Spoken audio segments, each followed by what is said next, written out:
stuff that we watched at home. So you Yes. said that you saw. It's a film called Land that was Yes. directed and it stars Robin Wright. I don't know if it's her directorial debut or not, but it was a 2021 drama, so it has that lockdown feel about it. There were Well, just there's like three people in the film. there's only about three people in it. Yeah, literally, there's only about three people in it.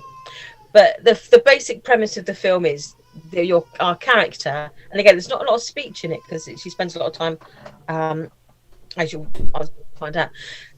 Yeah, so she's a woman who, at the beginning of the film, we know that she's experienced some sort of tragedy, Mm. and she basically wants to retreat from the world and from everything that has caused her pain. And so she decides to buy a log cabin in the mountains. And we don't know, they don't say specifically where this is, but I can only gather it's probably in like the Yellowstone region of like Northwest America Yep. because they refer to the Shoshone tribe, and that's basically where they're from.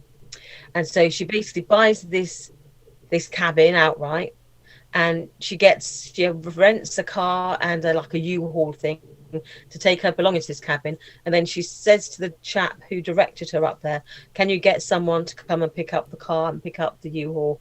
But I don't want to speak to them. I just want them to take this away."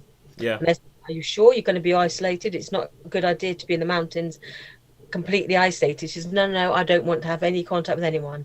She throws away her phone, and basically it's just her, this log cabin, and solitude.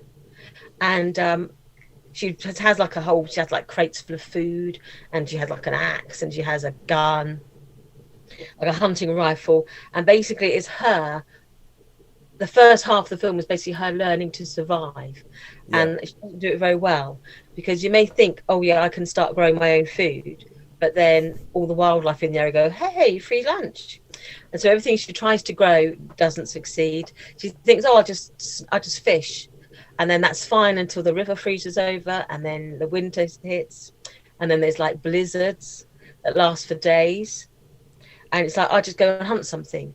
Yeah. And when you have a rifle in your hand and then you're looking at an animal, it's like, can I kill anything? And so she gets to that point where she's just isolated, she's on her own, Yeah. and she's not succeeding. She cannot, she's not equipped to survive. And Yep. she is on the verge of death when she is discovered by a passing hunter.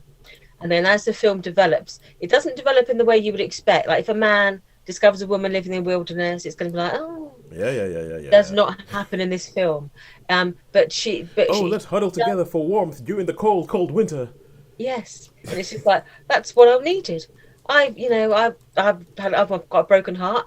I need you to mend my broken heart. No, Yeah. no, they're well away from those sort of tropes that we've seen before in this sort of film, which could easily turn into like some sort of romantic fantasy. But it Yep. doesn't, like the brutal reality of trying to carve a living in a hostile environment.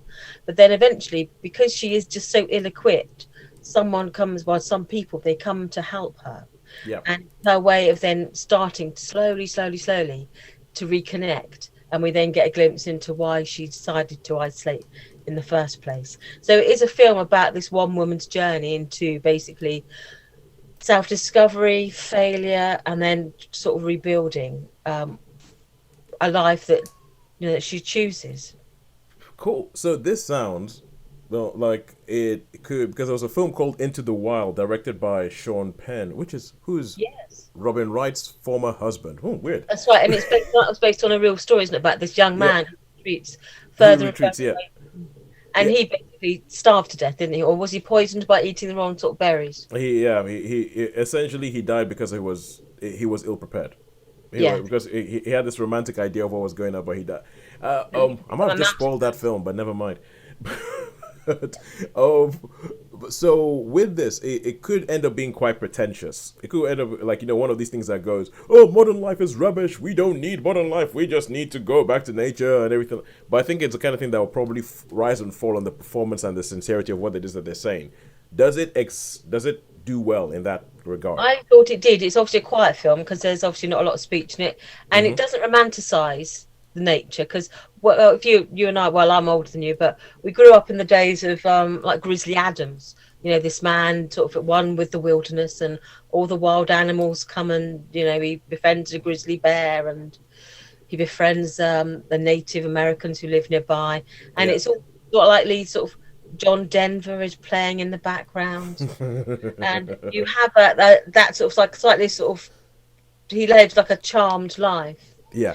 whereas this is you can see the actual brutality of the landscape is absolutely desperately hostile to people if you're not equipped for it, and the only way to survive is by hunting and killing and by shedding everything that's not essential. Yeah. You have to learn how to survive in that environment, and so it shies away from being a romantic getaway to becoming like this brutal survival, but then she discovers what is essential. And so that in our modern times when we were forced into isolation, someone who chooses isolation Yeah. and what she needed to do to sort of what was essential for her, doesn't suit everyone, but yeah, she found out what was essential for her to keep living and to want to keep living after this sort of tragedy. All right. Cool. So how many stars would you give it? I would give it four actually. I thought Ooh. it's not for everyone to take 'cause it is a quiet film. I think Sean would like it because in some ways it reminded me in some ways like we saw a film together called Leave No Trace. Oh yeah, It's yeah, yeah. about a man with his daughter, and the more he wants to retreat from society, he sort of almost like he sort of separates from his daughter because she wants to reconnect, whereas Yeah. he separate and he again like keeps finding himself like it's too busy, so he wants to go ever more and more remote. So it reminded me of that a little bit in people that they want to go off grid, but not in a romantic sort of way. But this was more of a practical, you know what, there's so much of the modern world that we just don't want to be part of anymore. We want to retreat to somewhere where we feel that we can become more real. All right. And so, yeah, I thought it was a challenging film, an interesting film, and had some nice things to say, but not in a sentimental way. So yeah, I thought it was a good worth a watch. All right. So Cool. I think Now what you just said that has intrigued me because I've heard some people review this and give it two. But if some people say two and some people say four, I'm like, okay, cool. Now I want to watch it. yeah. So You would give it a two because there's no high point to this film. There's no drama. There's no catharsis. There's no dramatic tension. If you say it's like it doesn't change its tone throughout the film because often you want a high bit, you want yeah, like drama, you want tension, you want to. This is like a an even kill all the way through. even keel all the way through. Did you eventually watch Nomadland? No, I never did. Okay, cool. Then never mind. Because I think it would be interesting to compare the two of them because on the surface they sound similar. But Yeah. now we move away from